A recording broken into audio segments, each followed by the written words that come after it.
Hello students, welcome to UK campus. I am Saurav और UPSC EPFO की series को आज हम आगे बढ़ाने जा रहे हैं। एज आई प्रॉमिस्ड कि एक क्लास वोकैब की होगी, एक ग्रामर की होगी, तो पहले मैंने सिनोनिम्स करवाया था। उसके बाद कल की क्लास थी सब्जेक्ट वर्ब एग्रीमेंट की।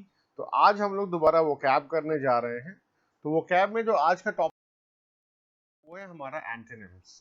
और एंटोनिम्स आप समझते हैं अपोजिट मीनिंग वर्ड्स को हम कहते हैं। ठीक है, तो चलिए मैं डायरेक्टली आपको क्वेश्चंस पर लेके चलता हूं। और आज जो मैं आपको एंटोनिम्स के वर्ड्स करवाने जा रहा हूं वो लास्ट ईयर के पूछे हुए क्वेश्चंस हैं। तो लेट्स स्टार्ट। डायरेक्शंस आप बिल्कुल समझ चुके होंगे कि सेलेक्ट द वर्ड और group of words that is most opposite in meaning to the words in bold letters. मैं एक बार दोहरा देता हूं आपके लिए, रिपीट कर रहा हूं, ध्यान रखिएगा। मोस्ट अपोजिट आपको ढूंढना है। कभी कभी बच्चों से क्या गलती होती है कि जो क्वेश्चन वाला वर्ड है उसका मीनिंग उनको पता होता है और ऑप्शन में अगर सेम मिलता जुलता कुछ मिल गया तो जल्दी से टिक करके भाग जाते हैं एंड दे जस्ट फॉरगेट कि they have to tick the opposite meaning word, not the similar meaning word. Fine, so let's begin. Question number 1, the first word is procrastinate. आज मैंने आपकी सुविधा के लिए मीनिंग्स भी ऑलरेडी पहले से लिख दिया है सो दैट आपको परेशानी कम हो और आप मेरे लिखने का वेट ज्यादा ना करें। तो प्रोक्रेस्टिनेट का मतलब होता है टू पोस्टपोन और टू डिले नीडलेसली या लिंगर ऑन करना। मतलब जिस चीज को जरूरत नहीं है पोस्टपोन करने की, है ना, उसको जबरदस्ती में डिले करना। ठीक है, तो जब आप किसी चीज को डिले करते हैं तो उसका ऑपोजिट क्या होगा कि कोई काम आप प्रॉम्प्टली कर दें, मतलब जल्दी से कर दें, बिना डिले कर दें। ठीक, चलिए तो फर्स्ट का आंसर क्या हो गया, ये हो गया। प्रोक्रेस्टिनेट का ऑपोजिट वर्ड क्या हो जाएगा, टू बी प्रॉम्प्ट। ठीक, चलो बी वाला वर्ड देख लेते हैं। एक अच्छा वर्ड हमें मिला है, एजुडिकेट। एजुडिकेट का मतलब होता है रिजॉल्व करना, डिसाइड करना, फैसला सुनाना। ये जुडिशियरी का वर्ड है ना। जुडिकेट से याद रखिएगा, किसी फैसले तक पहुंचना, है ना, रिजॉल्व करना किसी चीज को, ठीक, किसी नतीजे तक पहुंचना को बोलते हैं एजुडिकेट। दूसरा वर्ड है आपका प्रोक्लिविटी। प्रोक्लिविटी इसका मतलब होता है इंक्लाइनेशन, किसी की तरफ झुकाव। मीनिंग मैंने सबका मेंशन कर दिया है तो आपको कोई दिक्कत नहीं होनी चाहिए। मीनिंग देखिए, फटाफट अपने अपने ऑप्शन टिक करिए। तो इंक्लिनेशन का ऑपोजिट क्या हो जाएगा, डिसइंक्लिनेशन, जिस चीज के प्रति आपको झुकाव ना हो। तो सेकंड प्रोक्लिविटी का एंथोनिम क्या हो गया, डिसइंक्लिनेशन। क्वेश्चन नंबर 3 देखिएगा, आउटलैंडिश। आउटलैंडिश का मतलब होता है ऑड, स्ट्रेंज, या आप इसको रस्टिक भी कह सकते हैं, है ना। ये सारे वर्ड्स यहाँ पे ऑलरेडी मेंशन्ड है। ठीक है, ऑड कह लें, स्ट्रेंज कह लें, अनयूजुअल कह लें, रस्टिक कह लें। रस्टिक हम कहते हैं गंवार, गंवार को, गंवार नॉट इन द सेंस जो गांव में रहते हैं, जिनकी हरकतें गंवारों जैसी होती हैं, मतलब इलिटरेट टाइप जो हरकतें करते हैं। तो रस्टिक का ऑपोजिट क्या हो जाएगा, मॉडर्न हो जाएगा। जो रस्टिक नहीं होंगे वो क्या होंगे, मॉडर्न होंगे। यही आपका एंटोनिम है। आउटलैंडिश का एंटोनिम हो गया, ऑपोजिट मीनिंग वर्ड हो गया मॉडर्न। मॉडरेट आप समझते हैं, डिसरेस्पेक्टफुल भी आप समझते हैं, कावर्ड भी आप समझते होंगे। अब देखते हैं क्वेश्चन नंबर 4, सप्लिकेट। सप्लिकेट का मतलब होता है आस्क हम्बली या रिस्पेक्टफुली या रिक्वेस्टफुल तरीके में। आप जब किसी से कुछ रिक्वेस्ट करते हैं, विनय करते हैं, विनती करते हैं, जब आप किसी के लिए बहुत पोलाइट हैं, बहुत हम्बल हैं, उसका अपोजिट क्या हो जाएगा, जब आप उसके लिए एरोगेंट हो जाएंगे, जिद्दी हो जाएंगे, ढीठ हो जाएंगे, स्टबर्न हो जाएंगे। ठीक है, तो क्वेश्चन नंबर 4 का ऑप्शन बी जो है वो करेक्ट आंसर है, करेक्ट एंटोनिम है। Question number 5, terse. ठीक, तो टेरस का मतलब क्या होता है, ब्रीफ या स्ट्रेट फॉरवर्ड। टेरस का मतलब क्या हो गया, ब्रीफ या स्ट्रेट फॉरवर्ड। ठीक है, तो ब्रीफ या स्ट्रेट फॉरवर्ड का उल्टा क्या हो जाएगा, जो चीजें डिटेल्ड होंगी। ब्रीफ मतलब शॉर्ट में, डिटेल मतलब उसकी पूरी जानकारी देना। ठीक है, तो टेरस का एंटोनिम क्या होगा, ए, दैट इज डिटेल्ड। अब देखते हैं हम लोग क्वेश्चन नंबर 6। वर्ड है आपका सिलैरिटी। सिलैरिटी का मतलब होता है स्पीड, रैपिडनेस, क्विकनेस। देखिए बहुत जल्दी सॉल्व हो जाना है, क्योंकि मैंने पहले ही मीनिंग्स मेंशन कर दिए यहाँ पे। सिलैरिटी का मीनिंग क्या है, स्पीड, रैपिडनेस या क्विकनेस, है ना। तो इसका अपोजिट क्या हो जाएगा, जब आप बहुत स्लो होंगे, बहुत सुस्त होंगे, डल होंगे, इसी को हम कहते हैं स्लगिशनेस। स्लगिशनेस किसको कहते हैं, जब हम बात करते हैं डलनेस की, है ना। तो सिलैरिटी का ऑपोजिट स्लगिशनेस। अब देखिए अगला वर्ड है आपका वॉल्यूशन। ध्यान देखिएगा, ये वायोलेशन नहीं, ये वॉल्यूशन है, कंफ्यूज मत होइएगा। वॉल्यूशन का मतलब होता है विलिंग। कोई काम आप अपनी मर्जी से कर रहे हैं, आप अपना कोई चॉइस ले रहे हैं। यहाँ मेक अ चॉइस है, गलती से एंड का साइन लग गया है, मैं मेक अ चॉइस कर दे रहा हूं इसको। ठीक है, तो अब क्या हो जाएगा, अब इसके ऑप्शंस चेक करते हैं। पहला ऑप्शन है आपका प्रीटेक्स्ट। तो प्रीटेक्स्ट का मतलब होता है प्रिटेंस करना, कोई बहाना बनाना। दूसरा वर्ड है आपका अनविलिंगनेस। तो जब आप कोई काम विलिंगली करते हैं तो उसका ऑपोजिट क्या हो जाएगा, अनविलिंगली। उसका ऑपोजिट क्या हो जाएगा, अनविलिंगली। तो जो वॉल्यूशन है इसका एंटोनिम क्या हो गया, अनविलिंगनेस। ठीक है, चलिए इसमें एक वर्ड है कंप्लायंस। कंप्लायंस मतलब होता है किसी की बात मान लेना, जिसको आप एबाइडेंस भी कहते हैं। एबाइड बाय आप पढ़ते होंगे, एबाइडेंस। ठीक है, किसी की बात मानना, किसी को फॉलो करना। और एक और वर्ड है इंटरल्यूड। इंटरल्यूड होता है कोई ब्रीफ शो। ये बहुत बड़ा है, इसका मीनिंग मैं लिख नहीं पाऊंगा, तो मैं आपको समझा देता हूँ। मान लीजिए कोई 6 घंटे 7 घंटे का शो चल रहा है, तो आप मोनोटोनस ना फील करें तो बीच में एक छोटा सा कोई म्यूजिकल शो 5 मिनट का, या आपका मूड थोड़ा रिफ्रेश करने के लिए जो चीजें हम डालते हैं, a brief show inserted between the sections of a longer performance, उसी को हम बोलते हैं इंटरल्यूड। ठीक है, चलिए अब अगला वर्ड देखिए कॉपियस। कॉपियस का मतलब होता है बहुत ज्यादा, इन लार्ज अमाउंट्स कह लें, प्लेंटीफुल कह लें, रिच कह लें, एबंडेंट कह लें, है ना। तो कॉपियस मतलब हो गया बहुत ज्यादा। इसका ऑपोजिट क्या होगा, बहुत ज्यादा का उल्टा जब कमी होगी, शॉर्टेज होगी। तो डी ऑप्शन आपका करेक्ट आंसर है। फर्स्ट इसमें जो ऑप्शन है वो है इमिटेबल। इमिटेट करना, किसी का अनुसरण करना, किसी को फॉलो करना। दूसरा वर्ड है अनप्रेसिडेंटेड। अनप्रेसिडेंटेड का मतलब क्या होता है, मैचलेस, जिसकी आप तुलना नहीं कर सकते हैं, उसी को हम कहते हैं अनप्रेसिडेंटेड, है ना। मैचलेस या इनकॉम्पेरेबल भी आप कह सकते हैं। चलिए क्वेश्चन नंबर 9 देखिए, आर्डुअस। आर्डुअस का मतलब होता है डिफिकल्ट टू अकॉम्प्लिश, मतलब कोई बहुत टफ टास्क हो, है ना, कोई हार्ड लेबर वाला काम हो, बड़ा मुश्किल टास्क को करने के लिए, उसी को हम बोलते हैं आर्डुअस, है ना।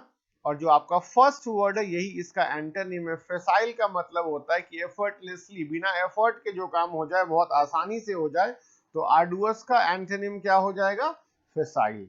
ठीक, बाकी वर्ड्स एक बार चेक कर लीजिए। इन्फ्लुएंशियल बिल्कुल, डिप्लोरेबल। इन्फ्लुएंशियल आप समझते हैं, डिप्लोरेबल कहते हैं बैड को, आप कह सकते हैं अनफॉर्चुनेट को, बैड फॉर्चून को। मैं यहाँ पे बैड लिख देता हूँ, इससे आपका मीनिंग क्लियर हो जाएगा। और लास्ट वर्ड है टेनुअस। टेनुअस का मतलब होता है फ्रेजाइल। फ्रेजाइल का मतलब जो बहुत ज्यादा इंपॉर्टेंट ना हो। फ्रेजाइल मतलब लैकिंग सिग्निफिकेंस भी आप कह सकते हैं। ठीक है, तो आंसर आपका 9th का था ए वाला फेसाइल। अब चलते हैं क्वेश्चन नंबर 10 पे।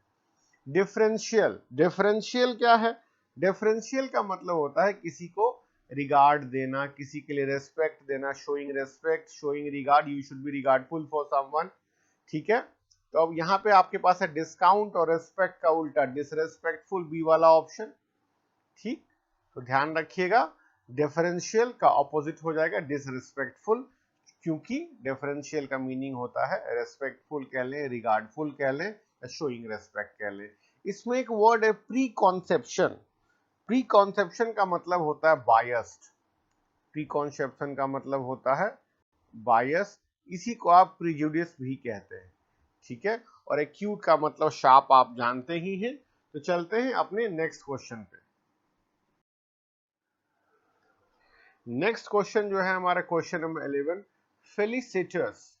फेलिसिटस का मतलब क्या होता है, फेलिसिटस का मतलब होता है happy marked by good fortune, या to the point. To the point माने बिल्कुल सीधी सीधी बात करना। ठीक है, तो जो चीजें टू द पॉइंट नहीं होंगी वो क्या होंगी, इनएप्रोप्रिएट होंगी। क्या होंगी, इनएप्रोप्रिएट होंगी। तो फेलिसिटस का एंटोनिम क्या हो जाएगा, इनएप्रोप्रिएट होगा, डी वाला ऑप्शन ध्यान रखिएगा। नेक्स्ट आपका क्वेश्चन नंबर 12 है एब्सॉल्व। एब्सॉल्व का मतलब होता है फ्री करना, लेट ऑफ करना। मैं आपको समझाता हूं, ये भी एक लीगल टर्म है। आप जब किसी को किसी गिल्ट से आजाद कर देते हैं, रिहा कर देते हैं, कि मतलब उस पर कोई अब इल्जाम नहीं है, उसी को हम बोलते हैं एब्सॉल्व। ठीक, तो आप डी वाला ऑप्शन चेक करें, आप समझ जाएंगे। To declare someone guilty, to declare someone guilty. Absolve का मतलब गिल्ट से आजाद करना, तो अपोजिट वर्ड क्या हो जाएगा, टू डिक्लेयर समवन गिल्टी, मतलब किसी को दोषी ठहराना। ठीक है, चलिए जरा क्वेश्चन नंबर 13 देखिए, पैरोशियल। पैरोशियल इसको लोग वैसे तो पढ़ते हैं, लेकिन इसका एक्चुअल प्रोनाउंसिएशन जो है वो पैरोकियल है, ध्यान रखिएगा, पैरोकियल है ना, लेकिन बोलचाल की भाषा में पैरोशियल भी कहा जाता है। इसका मतलब होता है कि किसी की संकीर्ण मानसिकता, किसी का नैरो आउटलुक जो है लाइफ को लेके, है ना, बहुत कहते हैं ना बड़ी छोटी सोच का इंसान है ना, शॉर्ट माइंड कॉम्प्लेक्स जिसको भी आप कहते हैं। तो जिसके पास शॉर्ट माइंड होगा उसका बड़ा माइंड क्या हो जाएगा, ओपन माइंडेड हो जाएगा। जिसकी सोच बड़ी होगी, जिसकी सोच बड़ी होगी, डेवलप्ड होगी, जो पढ़ा लिखा होगा, इंटेलेक्चुअल होगा, वो नॉर्मली ओपन माइंडेड होगा। ठीक है, चलिए थोड़ा सा आगे बढ़ते हैं, इनके ऑप्शंस में देखते हैं कोई ऐसा वर्ड जो हमें जानना चाहिए।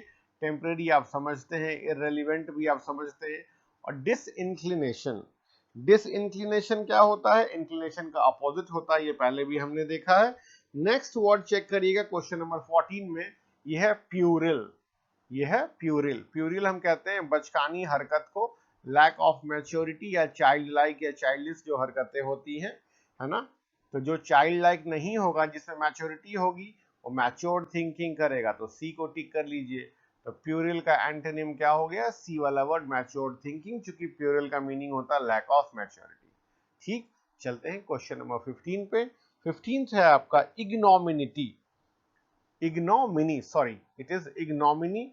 इग्नोमिनी का मतलब होता है डिस्ग्रेस, मतलब बदनामी कह लें, लज्जा कह लें, शेमफुल कह लें, डिसऑनर कह लें, है ना। तो डिसऑनर जब आपको वर्ड मीनिंग आ ही गया तो आप चेक कर सकते हो, यहाँ पे आपके पास डी वाला जो ऑप्शन है, उस डी ऑप्शन में ऑनर लिखा हुआ है ना। तो इग्नोमिनी का मतलब डिसऑनर, तो उसका ऑपोजिट हो जाएगा honour. Let's move on to the question number 16।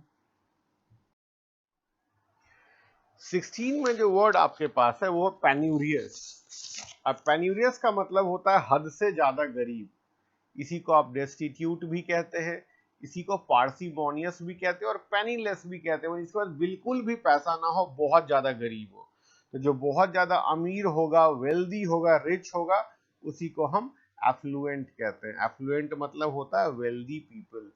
Effluent का मतलब वेल्दी पीपल। ठीक, ध्यान रखिएगा इस बात का। तो पेन्यूरियस का ऑपोजिट क्या हो गया, एफ्लुएंट। पेन्यूरियस का मीनिंग गरीब, बहुत ज्यादा गरीब, अत्यंत गरीब, निर्धन, और एफ्लुएंट मतलब रिच, वेल्दी, मनीड लोग जो होते हैं। क्वेश्चन नंबर 17 देखिएगा, स्करिलस। स्करिलस का मतलब होता है ऑफेंसिव, एब्यूजिव, जो आपको बेइज्जती जैसा महसूस कराए, उसी को हम बोलते हैं ऑफेंसिव या एब्यूजिव। जब आपको कोई एडमायर करेगा, आपकी तारीफ करेगा, तो आप ऑफेंडेड नहीं फील करेंगे, मतलब ऑफेंसिव, एब्यूजिव और स्कैंडलस का ऑपोजिट क्या होगा, एडमायरेशन। ठीक है, चलिए अब हम चलते हैं क्वेश्चन नंबर 18 पे। बड़ा अजीब सा वर्ड है एन्नुई। एन्नुई का मतलब होता है बोरडम। बोरडम मतलब आप बहुत ज्यादा बोर हो चुके हैं। टीडियस टास्क कहते हैं ना, बहुत टफ टास्क, बोरिंग टास्क, तो टीडियस से बना है टीडियम, ध्यान रखिएगा। तो इसमें चेक करते हैं कि जब आप बोर हो जाते हैं तो उसका ऑपोजिट क्या होगा, जब आपको एक्साइटमेंट मिले, तो सी वाला ऑप्शन है आपका एक्साइटमेंट। तो एनवी का ऑपोजिट क्या हो जाएगा, एक्साइटमेंट, और आंसर है आपका सी ऑप्शन। चलिए 19th वाले पे चलते हैं, स्लैप डैश। स्लैप डैश का मतलब होता है केयरलेस, बहुत ज्यादा जो केयरलेस हो, रेकलेस हो, है ना, जो बिल्कुल भी रेस्पॉन्सिबल ना हो।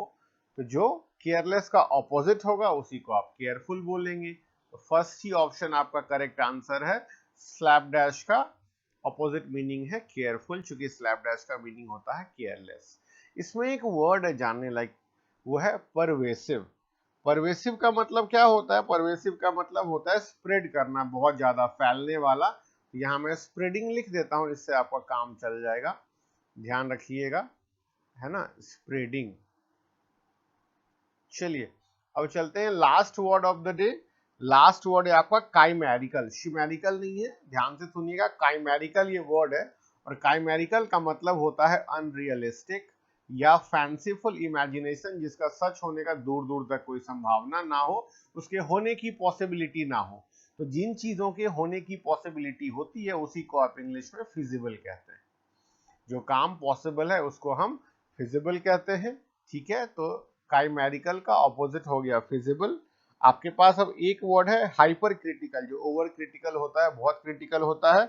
और लास्ट वर्ड है आपका स्प्यूरियस। स्पीरियस का मतलब होता है फॉल्स कह लें, फेक कह लें, ठीक है, फॉल्स कह लीजिए, FAKE, फेक कह लीजिए, झूठा, ठीक, डन।